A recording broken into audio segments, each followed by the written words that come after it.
Selamat pagi kepada Ibu Pur dan teman-teman sekalian. Baik, kami dari kelompok kedua akan presentasikan mengenai investasi jangka panjang. Sebelum itu kami akan memperkenalkan diri. Saya Cynthia Simarmata sebagai moderator dan rekan saya Nurul Aini sebagai presenter ketiga. Saya Jenny Samosir sebagai pemateri kedua. Saya Mina sebagai presenter pertama. Baik, kita akan memulai presentasinya yang akan dimulai oleh pemateri pertama. Baik, apa itu investasi jangka panjang? Investasi jangka panjang adalah kegiatan menyimpan dana dalam aset untuk mendapatkan keuntungan dalam jangka waktu lama. Biasanya investasi jangka panjang ini dilakukan selama lebih dari 5 tahun.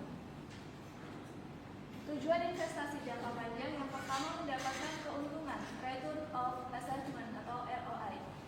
Yang kedua, diversifikasi resiko. Yang ketiga, pengendalian atau pengaruh terhadap entitas lain.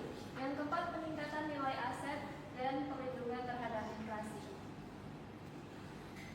Kemudian, mengapa investasi jangka panjang itu penting? Investasi jangka panjang bukan hanya tentang menabung atau menyimpan uang, tetapi juga tentang bagaimana Anda dapat mengelola resiko dan memanfaatkan peluang untuk mengembangkan kekayaan secara berkelanjutan sehingga dapat mencapai stabilitas finansial dan mewujudkan impian tanpa harus mengorbankan kualitas hidup Anda. Ini ada beberapa poin kenapa investasi jangka panjang itu penting. Yang pertama adalah menyiapkan dana pensiun, yang kedua menghindari utang yang merugikan, yang ketiga menabung dan berinvestasi sejak dini dan membuat keputusan keuangan yang tepat. Baik, terima kasih atas presentasi yang sangat bagus. Selanjutnya akan dilanjutkan oleh materi kedua. Oke, di sini saya akan menjelaskan tentang jenis-jenis investasi jangka panjang. Yang pertama itu ada saham. Saham adalah bagian kepemilikan dalam suatu perusahaan. Keuntungan saham didapatkan dari kenaikan harga saham atau capital gain dan pembagian dividen atau laba perusahaan. Harga saham bisa naik turun drastis dalam waktu singkat, bahkan bisa menyebabkan kerugian besar jika perusahaan mengalami masalah keuangan atau kebangkrutan. Yang kedua itu ada obligasi. Obligasi adalah surat utang yang diterbitkan oleh pemerintah atau perusahaan. Obligasi memiliki risiko yang lebih rendah daripada saham, tetapi tetap ada risiko gagal bayar jika penerbit obligasi mengalami kesulitan keuangan. Yang ketiga itu ada properti. Properti adalah aset berupa tanah dan bangunan. Investasi properti bisa dilakukan dengan membeli properti untuk disewakan atau dijual kembali. Keuntungan properti didapatkan dari kenaikan harga properti dan hasil sewa. Yang keempat itu ada emas. Emas adalah logam mulia yang dianggap sebagai aset safe haven atau tempat berlindung yang aman saat kondisi ekonomi tidak pasti. Harga emas cenderung stabil atau naik saat terjadi inflasi atau krisis ekonomi. Yang selanjutnya itu ada reksadana. Reksadana adalah wadah investasi kolektif yang dikelola oleh manajer investasi profesional. Dana yang terkumpul dari investor akan diinvestasikan ke dalam berbagai jenis aset seperti saham, obligasi, atau pasar uang. Keuntungan reksadana didapatkan dari kenaikan nilai aset yang dikelola.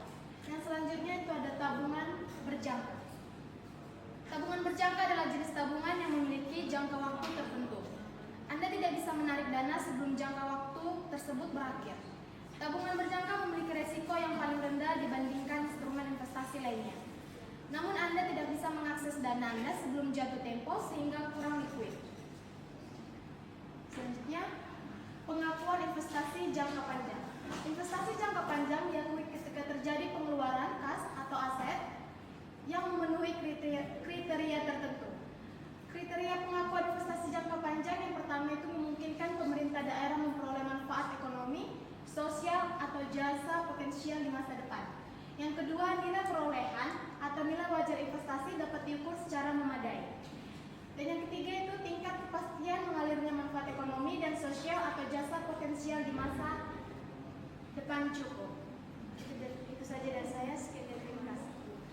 Baik, terima kasih atas materinya. Selanjutnya akan dilanjutkan oleh pemateri ketiga. Baik, selanjutnya adalah pencatatan investasi jangka panjang. Yang pertama adalah metode biaya atau cost method.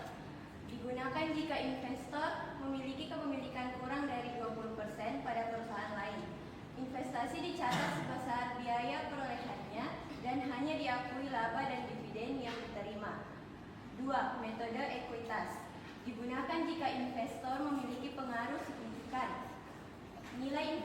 disesuaikan dengan bagian laba atau rugi dari perusahaan yang diinvestasikan. Yang ketiga ada metode konsolidasi. Digunakan jika investor memiliki kontrol penuh, laporan keuangan perusahaan induk dan anak perusahaan digabungkan sebagai satu entitas. Yang keempat ada metode nilai wajar. Digunakan jika investasi berupa instrumen keuangan yang dapat diperjualbelikan di pasar aktif. Investasi dicatat berdasarkan nilai pasar yang berubah-ubah. Sekian dari saya kembalikan kepada moderator. Baik, terima kasih atas pengajaran ketiga.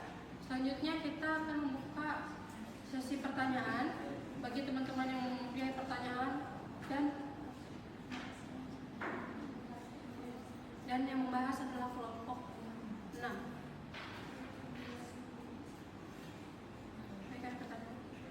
Terima kasih atas kesempatan yang telah diberikan. Tadi sebelumnya di PowerPoint sudah disebutkan bahwa salah satu jenis investasi adalah saham. Lalu bagaimana sih memilih saham yang tepat untuk investasi jangka panjang? Terima kasih. Sebelumnya perkenalkan, nama saya Saulia Sregar dari kelompok 6. Saya ingin bertanya sini. Bolehkah kalian memberikan satu contoh kasus mengenai pencatatan investasi jangka panjang dengan metode nilai wajar? Akuntansi terhadap investasi jangka panjang dalam bentuk properti atau aset tetap dibandingkan dengan investasi pada instrumen keuangan. Kemudian, apa tantangan utama dalam pengukurannya? Dan kami sedikit waktu untuk menjawab pertanyaan dari saudara-saudari sekalian. Baik, terima kasih atas perhatiannya. Kami akan menjawab pertanyaan pertama dari saudari Karen. Baik, di sini saya akan menjawab pertanyaan dari saudari Karen. Tadi pertanyaannya bagaimana memilih saham yang tepat untuk investasi jangka panjang. Investasi jangka panjang membutuhkan pendekatan yang berbeda dibandingkan investasi jangka pendek. Ada beberapa faktor penting yang perlu dipertimbangkan saat memilih saham untuk investasi jangka panjang. Yang pertama itu ada fundamental perusahaan yang kuat.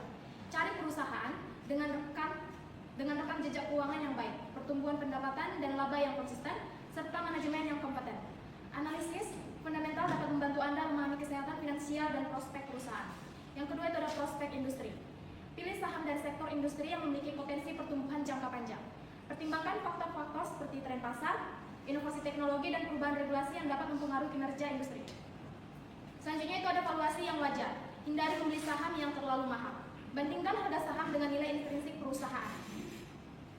Yang selanjutnya yaitu ada dividen. Jika Anda mencari pendapatan pasif, pertimbangkan saham yang secara rutin membayar dividen. Dividen dapat memberikan aliran kas yang stabil selama periode investasi Anda. Yang selanjutnya itu ada diversifikasi. Jangan menaruh semua telur dalam suatu keranjang. Diversifikasikan portofolio Anda dengan berinvestasi pada berbagai saham dari sektor industri yang berbeda. Hal ini dapat membantu Anda mengurangi risiko investasi Anda. Mungkin itu saja dari saya. Terima kasih. Baik, terima kasih kepada moderator kedua. Untuk saudari Karen, apakah sudah puas? Sudah puas. Baik, terima kasih. Selanjutnya akan menjawab pertanyaan kedua oleh saudari Dedes. Baik, untuk pertanyaan kedua itu adalah contoh kasus pencatatan metode investasi nilai wajar. Jadi misalnya PTA membeli 10.000 lembar saham pada PTB tanggal 1 Januari tahun 2023 dengan harga 5.000 per lembar saham. Investasi ini dikategorikan sebagai investasi dalam instrumen ekuitas yang diukur pada nilai wajar melalui pelaporan laba rugi. Pada tanggal 31 Desember 2023, nilai wajar saham PTB adalah 6.000 per lembar.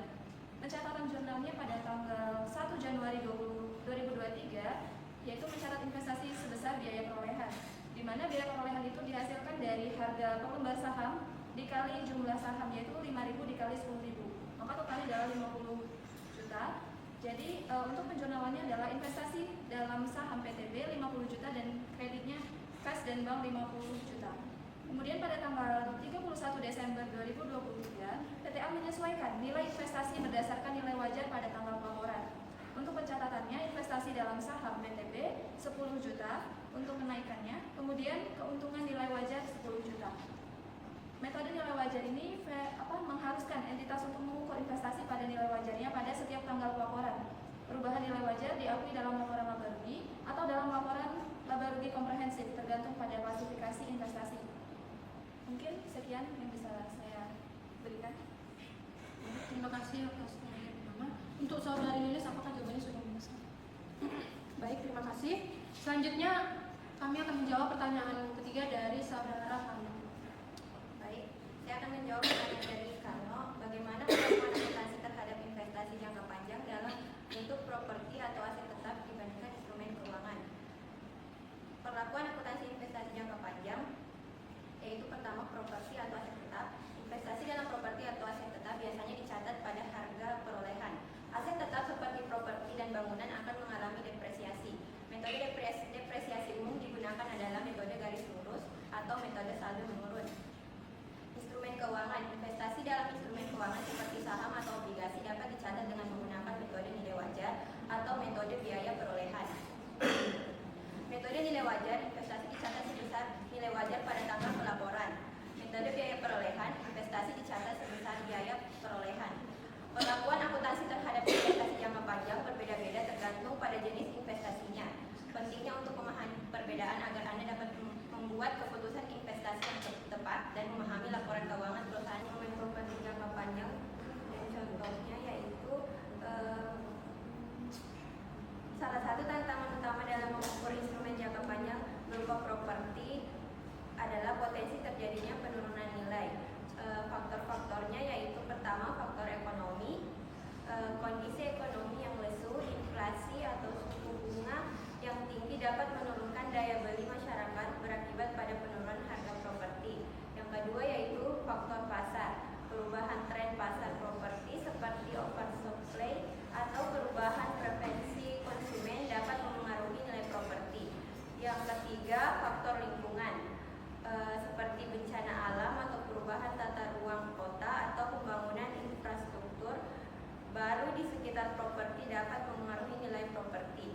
Yang keempat ada faktor internal, kondisi fisik properti yang buruk, kurangnya perawatan atau perubahan fungsi properti yang dapat menyebabkan penurunan nilai. Solusi mengatasi penurunan nilai properti yaitu pertama pemeliharaan dan perawatan properti secara berkala. Yang kedua peningkatan kualitas properti. Yang ketiga manajemen properti yang efektif.